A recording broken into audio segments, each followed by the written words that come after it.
Hi everyone, my name is Eder Osvaldo Martinez Lopez and I'm going to present my final project, which is about deep water drilling. A brief summary of a PDF that was given to us as a basis. My work is divided into 4 general parts, and let's go with the first one.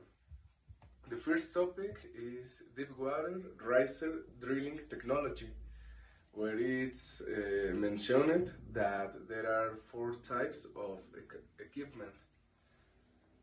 The number 1 is fixed drilling units, drill an average of 12 wells.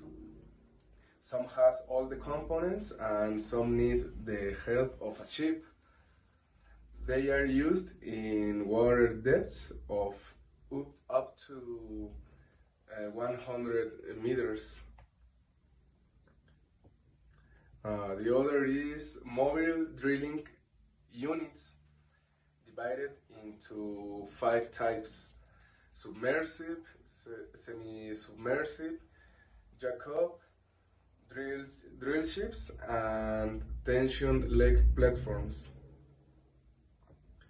About submersive drilling units, used in shallow waters such as rivers and bays. They operate in waters risers of between 3 and 6 meters, and it's divided into 2 holes, upper and lower.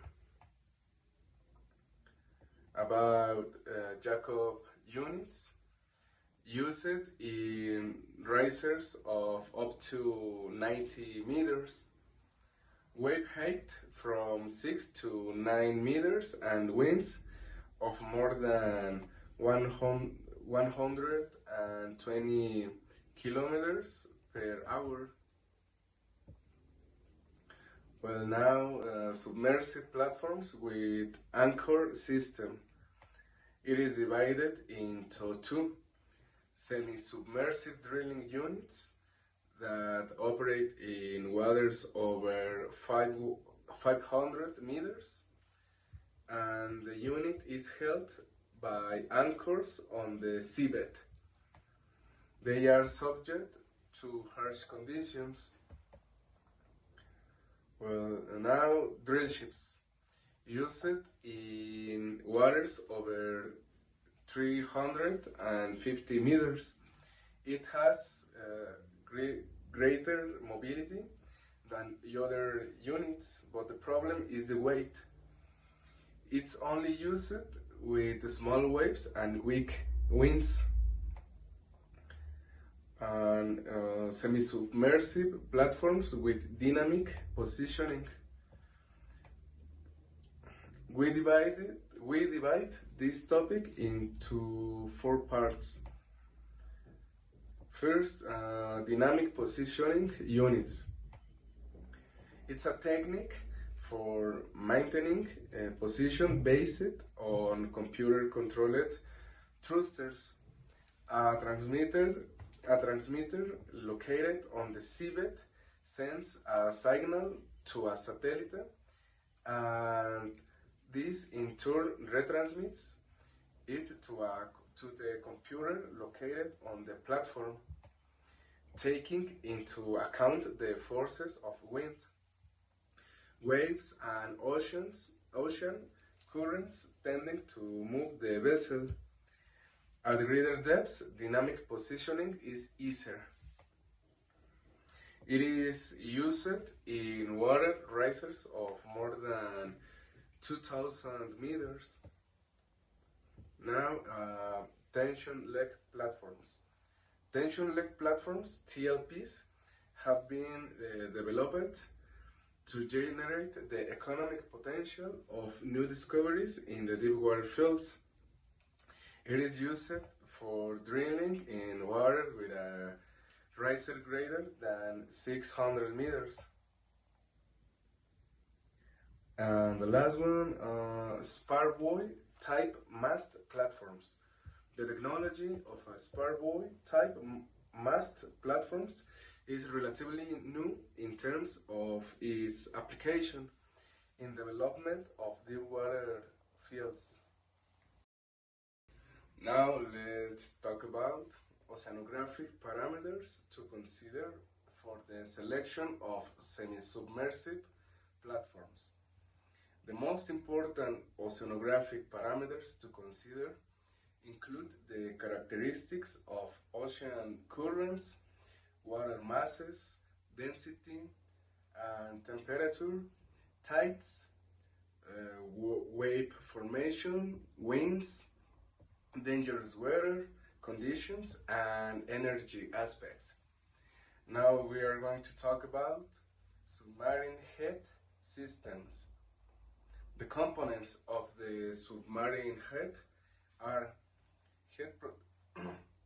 head production pipe, hanger interface, metal-to-metal annular seal assembly, advanced metal-to-metal sealing system, types of seal assemblies, optional hanger system, and permanent git base.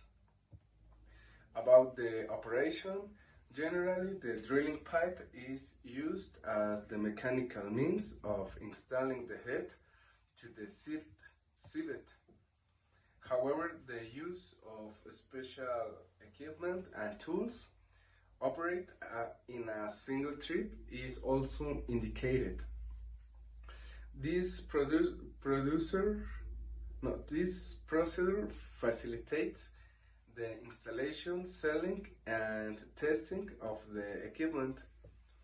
The planning process for a submarine well is similar to that of a land well, but the submarine one is more orderly and includes the following stages.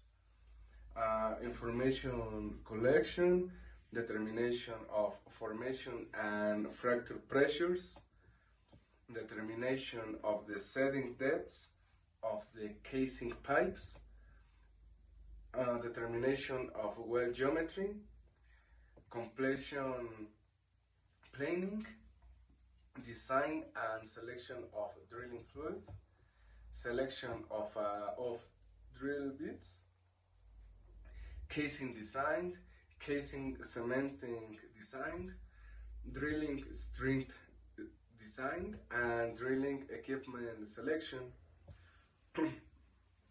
All possible information on geology, neighboring wells, marine conditions, water riser, depth, climate, type of platform must be collected, as well as determining the overburden pressure, pore pressure, and making predictions of the fracture gradient. There are various drilling equipment and tools that are considered unconventional.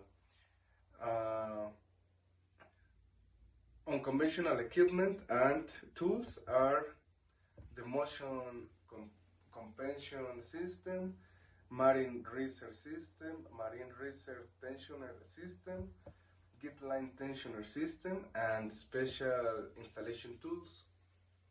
As for blowouts in deep water, they have not been seen in the industry to date, but it is necessary to know how to prevent them, since otherwise the consequences and losses would be severe. And the scenarios are the following: kick with part of the drill string as fish, a kick above the beat generated at the bottom during fishing operations can result in a subsurface kick. It is relatively common. Kick with the drill string hung in the equipment.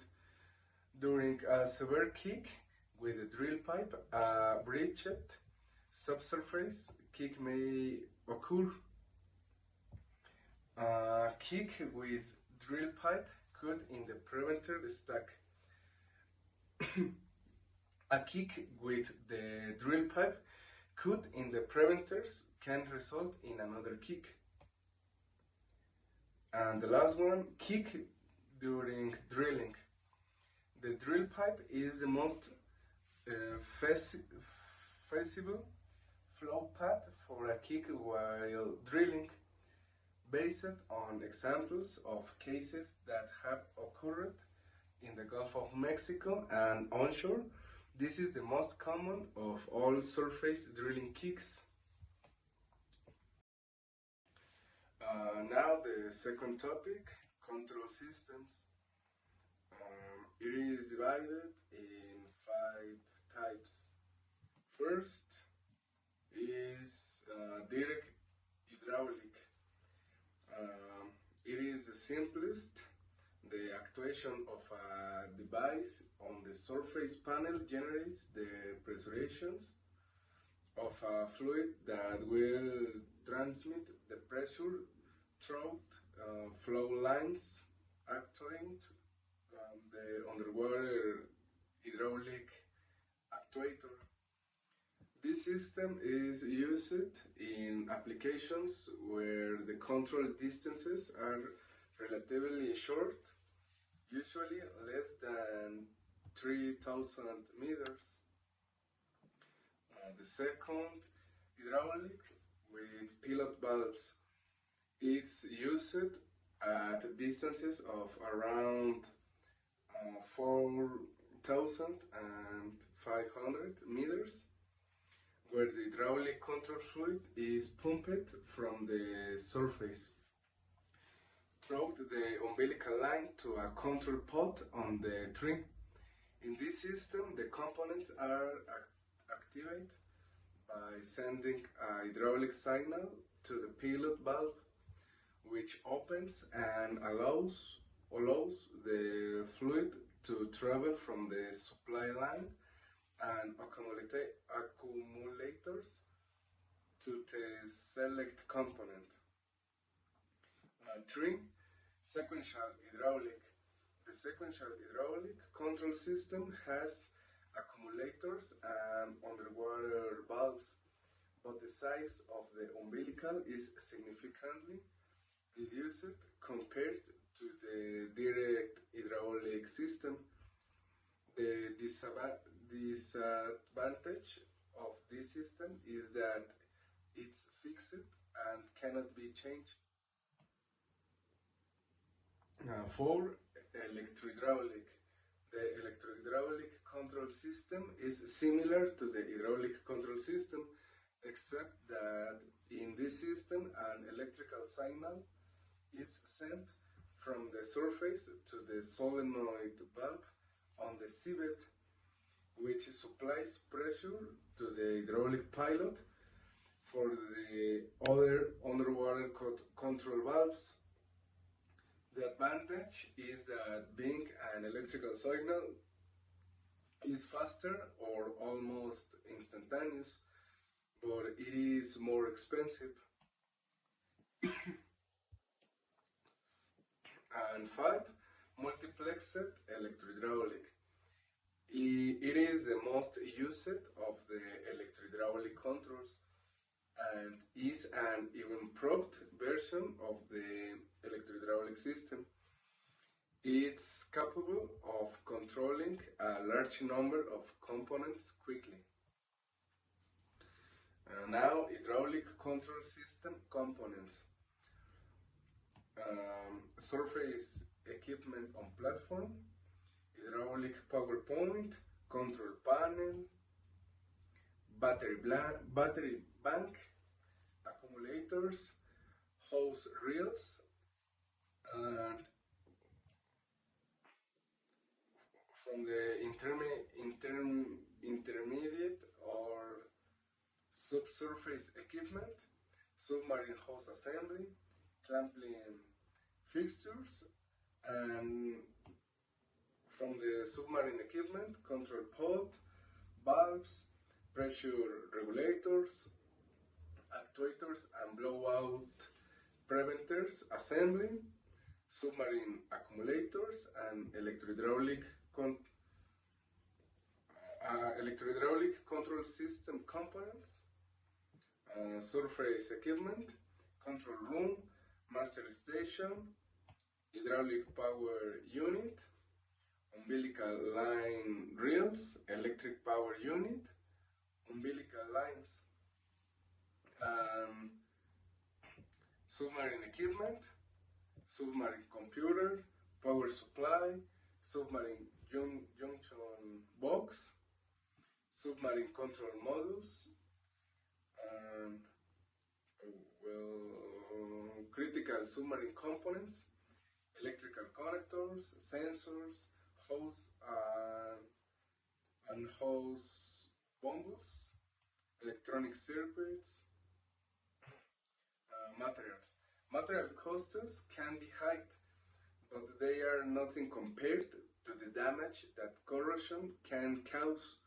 So the following are used: low corrosion steel, non-magnetic steel or mono, and ferrumis. Now, hydraulic control fluid. The selection of a control fluid depends on the configuration of the control system, where the fluid can be oil-based or water-based. One advantage of water-based fluid is its low viscosity, which improves response times. In addition, because they are water-based and biodegradable, they can be discarded to the sea, eliminating the need for the return line. On the other hand, oil-based fluids require minimal fluid changes, while water-based fluids must be replaced continuously. And now, operation of control system. The installation and startup of the control system are operational procedures that must be carried out with extreme care, since the success or failure of the control system during the drilling process depends on these operations. Based on the development of new technology and the state of art, the control system can be used safely and reliably throughout the system's life, which is estimated to be between 10 and 30 years, depending on the type of system used.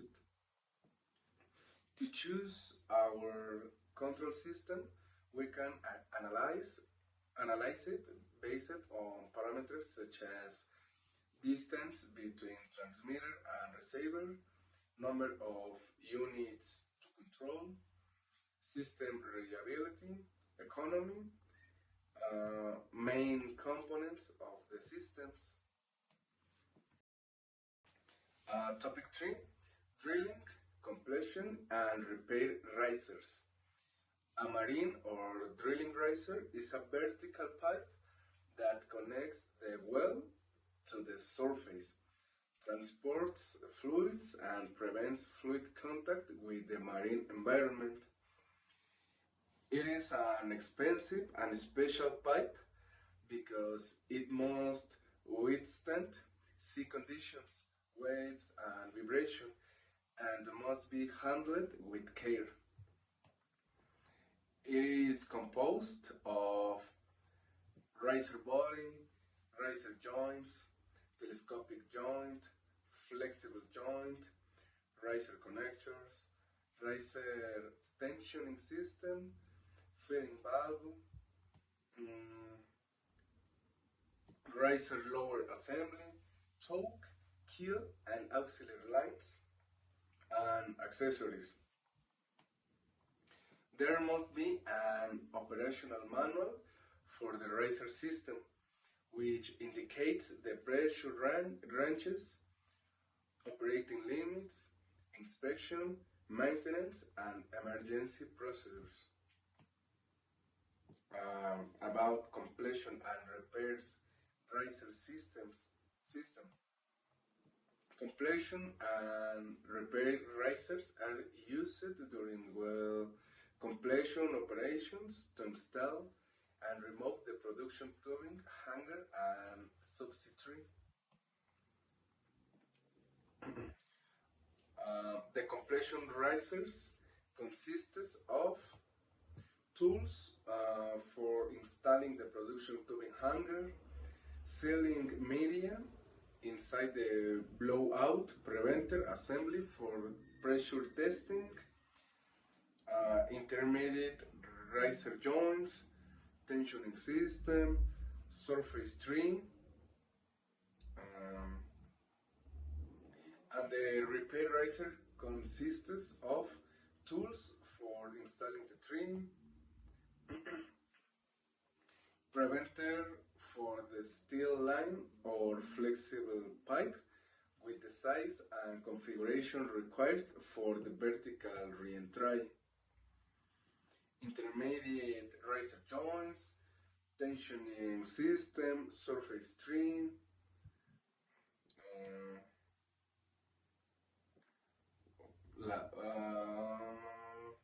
classification of completion and repair risers. It is divided into two: integral risers and non-integral risers.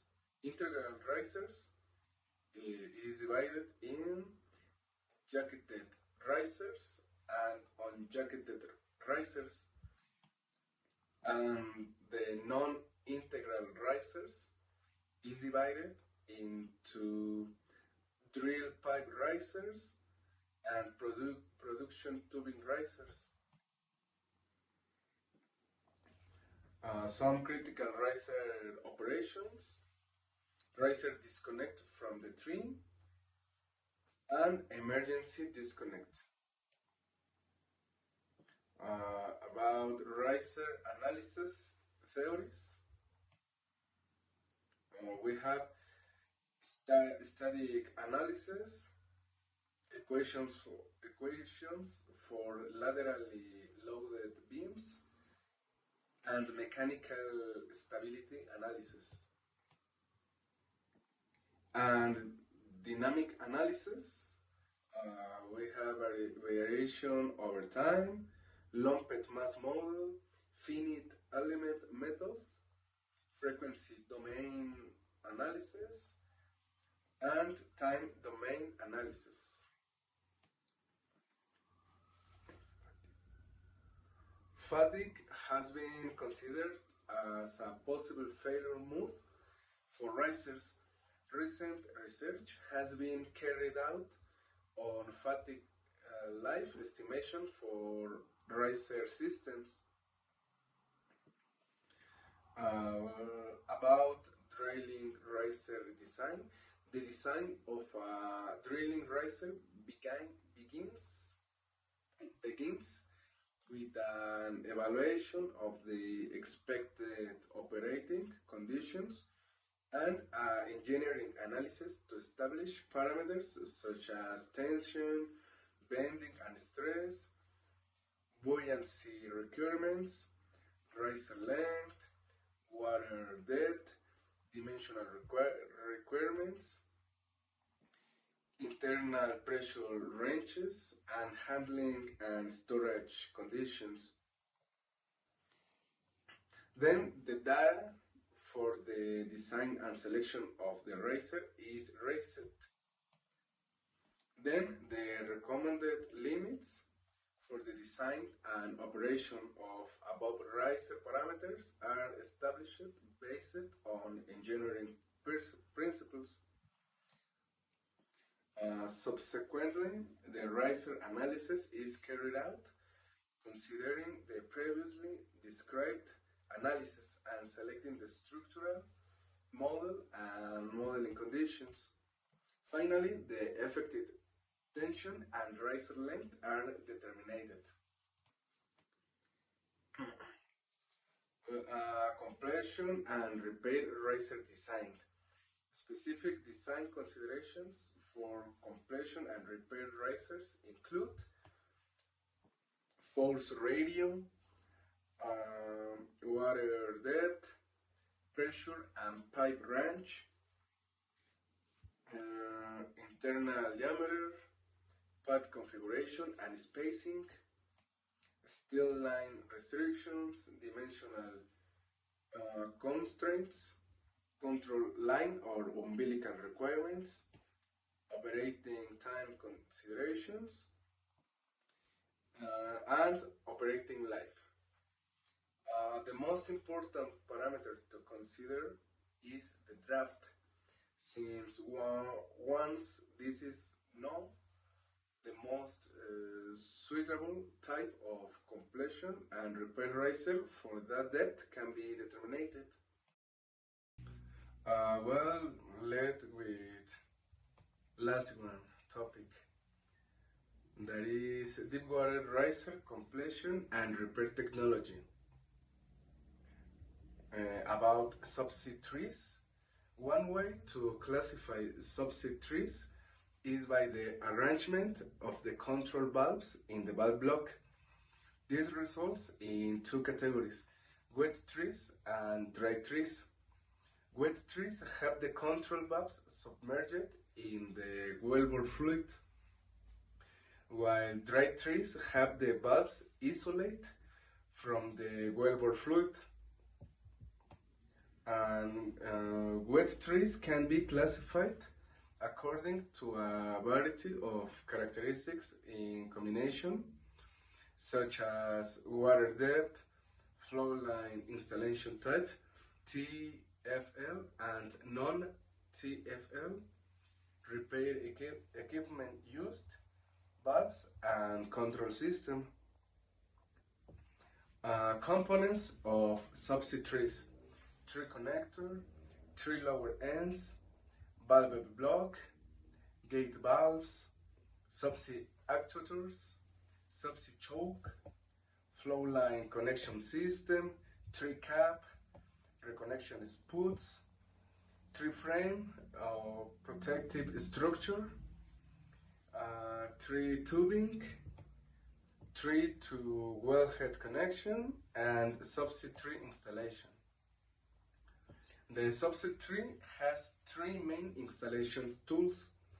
These are tree installation tools, riser assembly for minor repairs, and tree cap installation tool.